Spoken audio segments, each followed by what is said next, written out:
I'm 43 years old. I have a daughter, Maria, with my late wife, who's 25. We were stupid and had her very young, but we were lucky because both of our parents supported us. We made it through college, and I proposed. My then mother-in-law gave me an engagement ring. This was her family's heirloom. We married when we were 27. Unfortunately, my wife died 5 years later when Maria was 15. It was very hard for both of us, but we made it through. 3 years after my wife's passing, I met Chris, who was 25 at the time. There is some age difference, but she completely won me over, so we started dating. Maria was totally against it, always making snarky comments, but we both brushed it off. We thought she just needed time. After 2 years of dating, I proposed to Chris and we announced our engagement at family dinner. Maria lost it, called me a creep, and called Chris some ugly names. She ruined our announcement. Chris didn't hold back this time and told her to grow the duck up, that we don't need her permission and that marriage is happening whether she likes it or not. Needless to say that it did not end well. Maria stormed out and went no contact. Years went by. I reached out many times but got no response. At some point, I had to move on. I had my new family to take care of. Then, last week, I get a call from her after 5 years of no contact.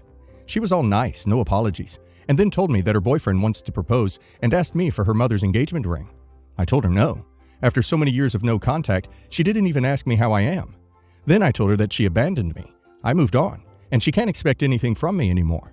She hung up and then told all of the family. Now, I have my parents behind my back.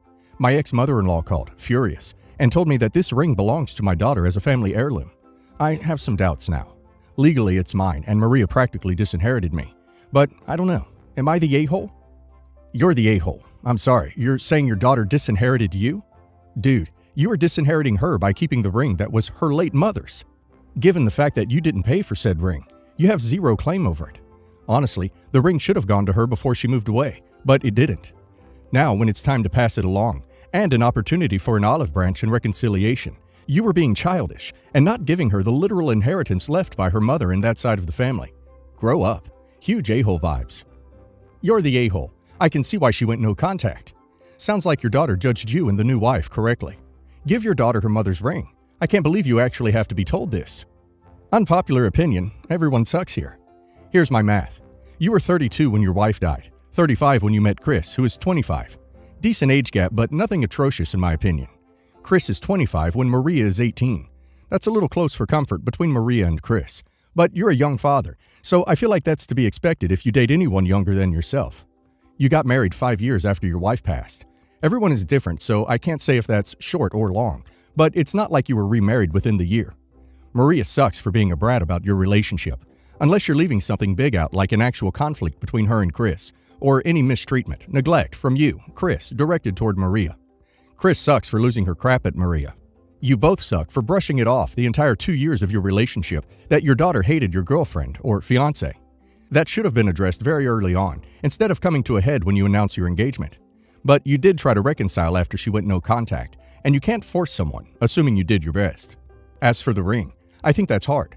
I can see how it is emotional and sentimental to you. I would have a lot of trouble giving up something so meaningful to anyone who hasn't spoken to me in years, regardless of their relationship to me. Like you said, it's legally yours. My only qualm here is that it was mother-in-law's first, and she wants it to keep being passed on to your daughter. That's hard. I don't know the right answer to that part. Overall, I think everyone in this story messed up. Maria was 20 at the time she went no contact. Still young, but technically an adult. But she had years to reach back out and never did. So you can't say she's blameless here. You and Chris should have tried a lot harder, a lot earlier, to build a relationship with her included. It's just a bad outcome to a bad situation. My brother's getting married and asked if my twins, 17 female and male, could perform something. My daughter's in choir and son's in a band, so they're both musically talented and they love their uncle to bits, so they were over the moon and began planning something immediately. Well, a couple of days ago, I got a phone call from my future sister-in-law. She was talking about how she wants her wedding to be perfect and have a very delicate vibe. In other words, pure and angelic. She then made a joke about how opposite my twins are. I laughed along because I really did not understand what she was implying. She finally got to the point though, and asked if my daughter could just do a solo instead of having my son join. I asked her why, and she awkwardly explained that she fit the themes of her wedding better. No offense, of course. Your son's great. He's just a bit much. Isn't too pure and innocent either, is he? Don't want to give my parents the wrong impression. I mean, I suppose. He's more into rock and stuff like that.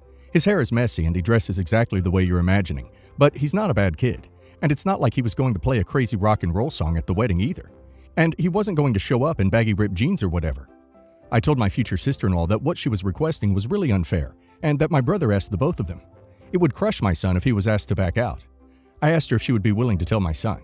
She said no, that she's not his parent. I just told her that I'm not going to be the one to break my son's heart. She called me a difficult old woman.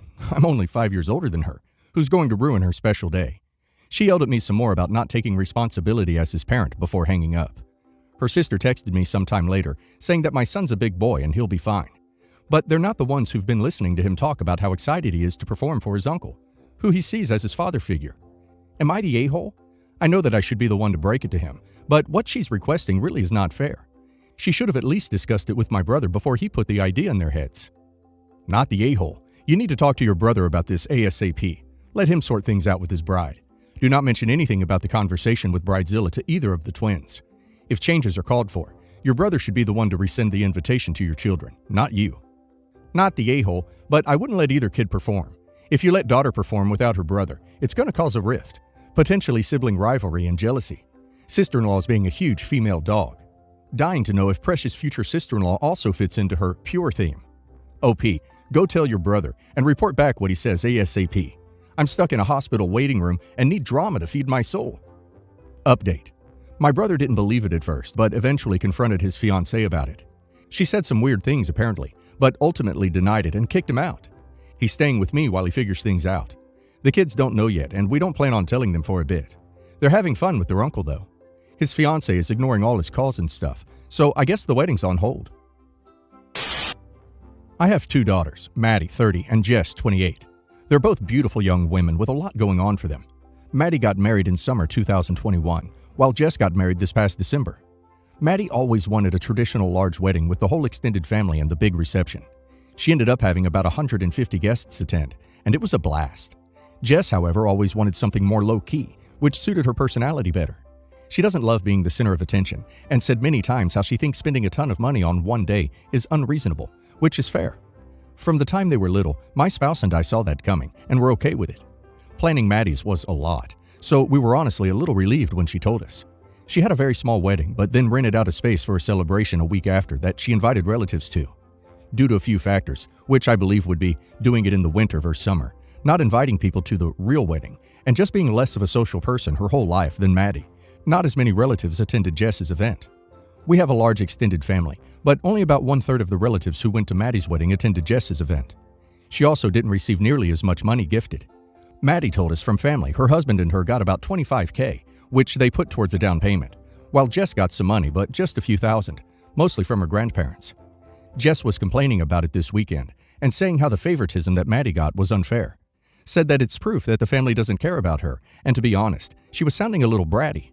I told her she shouldn't be surprised that people she chose not to include in her actual wedding weren't willing to travel to the other event or be as generous, and that she should be grateful people came at all, and that her parents paid for everything. I told her for having no expenses and still getting a few $1,000s, she should be thankful. Jess did not take that well, and called me an a-hole, and has been very, very upset. I personally think she's being a little overdramatic, and will get over it, but Maddie told me I was being a little harsh, even if what I said was true. Am I the a-hole? Adding to answer the common question. For Jess's event, we rented out a restaurant event space. There were drinks and hors d'oeuvres, but it was not a traditional wedding reception, i.e., no full meal, dancing, no DJ, band, no wedding party speeches or anything like that. This was exactly what she wanted, and my spouse and I paid for it entirely. Not the a-hole. Why would your family give money to a couple who didn't even invite them to the wedding? The cash gift was just that, a gift. They're lucky to have received more than they spent on the wedding, which was paid for by parents. Not the a-hole. Who seriously cries because they only got a few thousand as wedding money? That's very spoiled and ungrateful. I can see why fewer people came and gifted her money. Edit. A massive part of this was missed off the original post. From reading the comments, only 10 people were invited to the wedding, and the rest were invited to a celebration dinner at a restaurant on another day. Jess is seriously the a-hole. A celebration dinner isn't a wedding, and I don't imagine those attending really thought about giving a wedding-style present. This isn't about favoritism. This is about 2 different events receiving different gifts.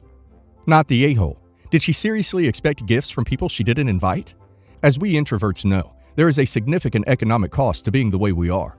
Don't get how she has not grasped this until now. So, I'll be 28 this year. My dad will be 60. When I was 4, so in early 2000, my grandfather died of cancer. He was 63. A bit of background about him. He was born in 1937 and was a kind man, but I barely remember him, of course. There are some wonderful pictures of us laughing together. He was in the Navy. We're American, although he had dual citizenship in Ireland as his grandfather was Irish, during the Cold War, and he was the engineer of some submarines that were used at the time. He married my grandmother in a Catholic ceremony in 1962. My dad, who is his oldest kid, my dad was born in 1963.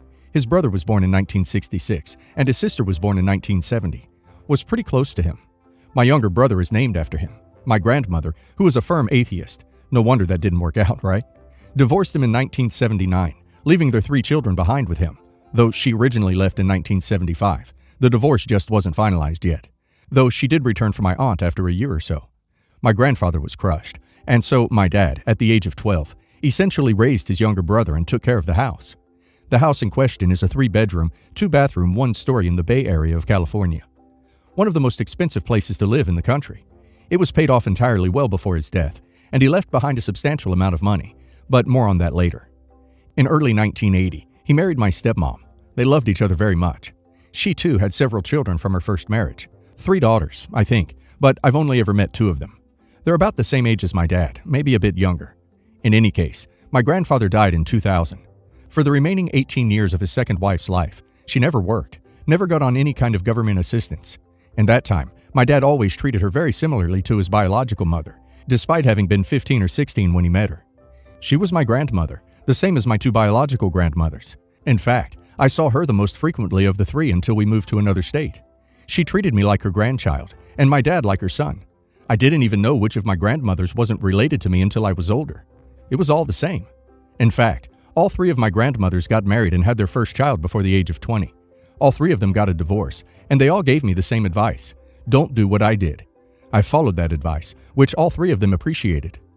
Anyway, she died in early 2018.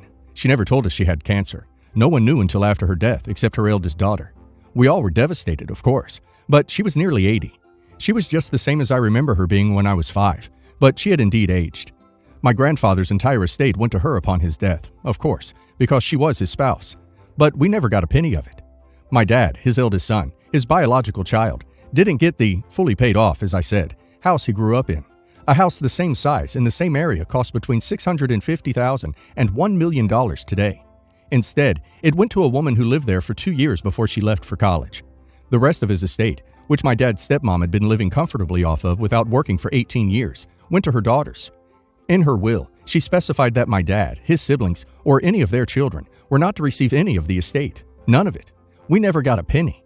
We don't even know what happened to it. My dad asked his stepsister, the one who was the executor of the will, and she refused to even discuss it. She yelled at him for asking, blaming her grief on her refusal to talk of it. Well, it's been 5 years, and she still refuses to discuss it. She gave us handmade blankets. My dad, who kept one on his bed for as long as I can remember, has since donated them. The betrayal I feel, the betrayal my dad feels, is probably the worst part, because his stepmom, the woman I had always thought of as my grandmother, is gone now, and we can't even ask her why she took the money from us, why she denied us the house my grandfather died in, where my dad grew up, where the only memories I have of my grandfather all take place. I'm someone who wants to think the best of everyone. That's a hell of a lot harder when the person who wronged me is dead and can't explain themselves. I will never know why. I will never know what happened to that money. None of us will. It's lost, and so is everything my grandfather left behind. In short, it sucks. Did any of you attempt to contact an estate lawyer or probate? Probate court should have listed you and your father and his siblings as people with a vested interest in the property at the very least. Unfortunately, your grandfather trusted the wrong person, but you may be able to still contest the inheritance, especially since the executor refused to discuss or disclose any information. I'm not a lawyer, and I don't know the statute of limitations, but please, get some of the answers you need. It should be public record. I'm sorry for your multiple losses and the huge betrayal, but greed is a horrible reality when death and money is involved. Your grandfather had terrible taste in women.